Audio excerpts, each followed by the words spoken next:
अहम खबर देखिए, यूक्रेन पर कब्जे के लिए पुतिन की चाल से वर्ल्ड वॉर का खतरा।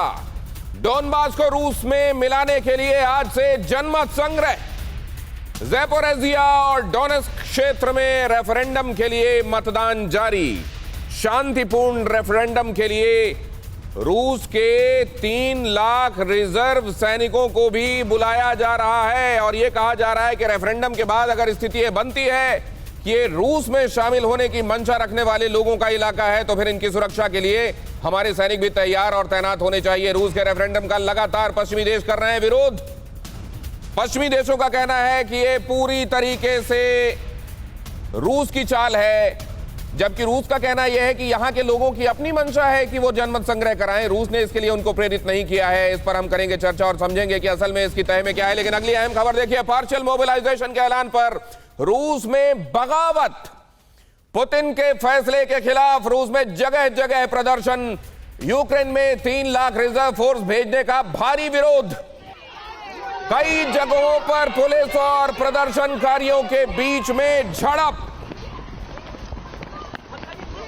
अलग अलग राज्यों के 13,000 लोगों को गिरफ्तार किए जाने की खबरें भी यूरोप और अमेरिका के अखबारों के जरिए सामने आ रही है। लेकिन क्या ये प्रोपेगेंडा है या वहां का सच, ये हम समझने की कोशिश करेंगे। यहां आप देख रहे हैं सैनिकों से भिड़ते हुए युवकों को दिखाया जा रहा है। वो वीडियोस लोगों के सामने लाए गए हैं जहां पर यह दिखाया जा रहा है कि रिजर्विस्ट ने बगावत कर दी है कई जगहों पर और वो मेडिकली फिट होने के बावजूद रजिस्ट कर रहे हैं और सेना में जाने से इनकार कर रहे हैं। और अगली अहम खबर देखिए, पार्शियल मोबिलाइजेशन पर पश्चिमी देशों के निशाने पर है पुतिन।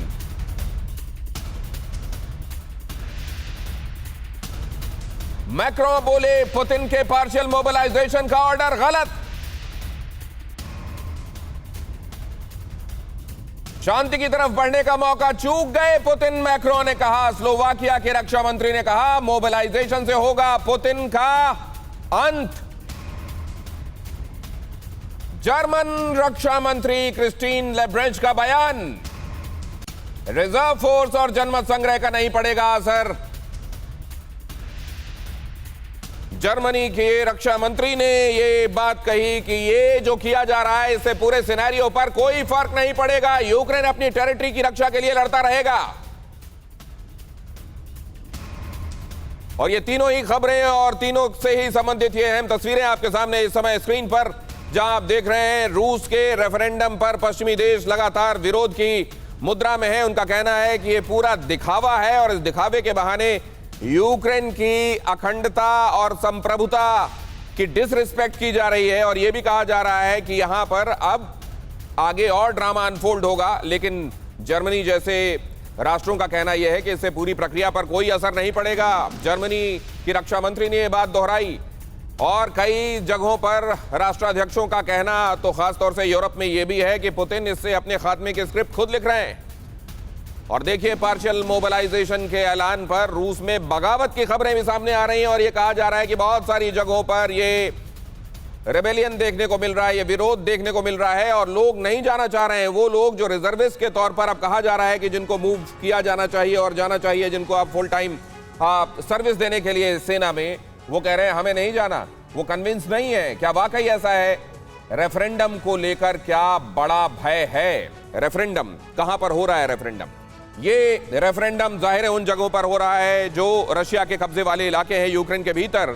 लेकिन क्या इसी दौरान एक बड़ा भय भी है और एटम तय माना जा रहा है क्या? सबसे पहले तो मैं आपको बता दूं कि अमेरिका के एक बड़े अखबार का यह दावा है कि जो बाइडेन की तरफ से एक गुप्त संदेश भेजा गया है प्रेसिडेंट पुतिन को और जिसमें यह कहा गया है कि किसी भी सूरत में आप न्यूक्लियर वेपन का इस्तेमाल मत कीजिएगा।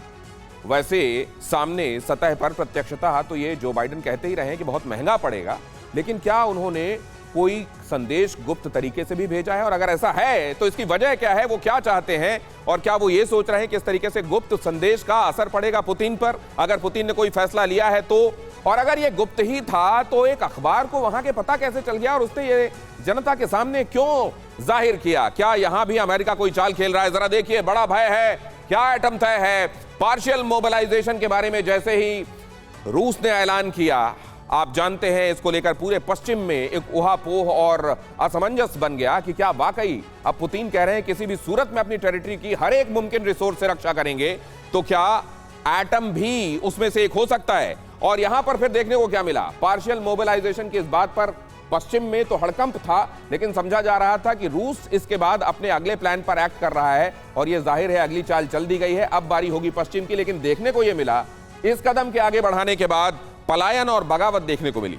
पलायन कहा यह जा रहा है कि अभी वहां एवियो सेल्स करके वहां की एक बड़ी वेबसाइट है जिसके जरिए ऑनलाइन टिकट बुकिंग होती है, उसमें अभी सेल्स के रिकॉर्ड टूट गए हैं। और यह भी बताया जा रहा है कि रेडार 24 जो ये देखती है कि सिविलियन जो फ्लाइट्स हैं वो कितनी कहां से मूव हो रही हैं, उसमें यह देखने को मिल रहा है कि रशिया से जाने वाली फ्लाइट्स में, मूव होने वाली फ्लाइट्स में अचानक तेजी आई है। मतलब यहां टिकट्स भी रिकॉर्ड बुक की जा रही हैं और जो फ्लाइट्स हैं वो भी गजब टेक ऑफ कर रही हैं। तो क्या वाकई वहां पर पलायन है और क्या बगावत है? वहां 13,000 लोगों की बगावत, उन्हीं बगावतियों को क्या अरेस्ट किया गया है और उनको फोर्सेबली क्या अब आर्मी में भेजा जा रहा है? और अगर ऐसी मानसिकता है तो कितने मोटिवेटेड सैनिक होंगे और क्या ये जाकर यूक्रेन का सामना कर पाएंगे या ये भी कैनन फॉडर साबित होंगे? और जरा देखिए, क्या इसी से सवाल ये पैदा होता है कि आंशिक तैनाती का ये फैसला पुतिन पर भारी पड़ा है या पुतिन के लिए ये चाल मास्टर स्ट्रोक है? ये एक बड़ा सवाल है कि क्या ये पुतिन का मास्टर स्ट्रोक है या पुतिन पर ये भारी पड़ गया ये आंशिक तैनाती का फैसला। आंशिक तैनाती का मकसद क्या रहा है? से रूसी सेना को और मजबूत करना, ये बताना कि हमारे पास रिजर्विस्ट भी हैं और उसका 10% अगर अभी हम इस्तेमाल कर रहे हैं तो ये 10% हमारे यहां पर 3 लाख के आसपास बनता है और ये पूरे डायनेमिक्स को चेंज कर देगा। रूसी सेना को मजबूत करना, जंग में नुकसान की भरपाई करना। अभी तक जो जंग में नुकसान हुआ है, जाहिर है यहां से अगर एक फॉर्मिडेबल फोर्स फिर से सामने आती हुई दिखाई देगी तो यूक्रेन के मनोस्थिति में, वहां के सेना के मनोबल में फर्क पड़ेगा और इससे पूरे डायनेमिक्स और पूरी स्थितियां बदल जाएंगी। खोए हुए हिस्सों को खास तौर से खार्कीव से पीछे जाने पर बहुत बड़ा सेटबैक लगा पुतिन को। क्या वहां पर वापस उसको हासिल करने के लिए ऐसा किया जा रहा है? कब्जा किए क्षेत्रों में बने रहना, कब्जा जिन पर कायम है वहां कब्जा बना रहे, इसके लिए जाहिर है आंशिक रूप से तैनाती की बात की गई। और यह भी कहा, इससे यह समझा जा रहा है, एक्सपर्ट्स बता रहे हैं कि किसी भी हमले को नाकाम करने के लिए यह तैनाती और भी काम आती। लेकिन क्या ऐसा होगा जो सोचकर ये चाल चली गई है, क्या वैसा हो रहा है या वाकई पुतिन जो भी कर रहे हैं इस समय उनके दांव उल्टे पड़ रहे हैं?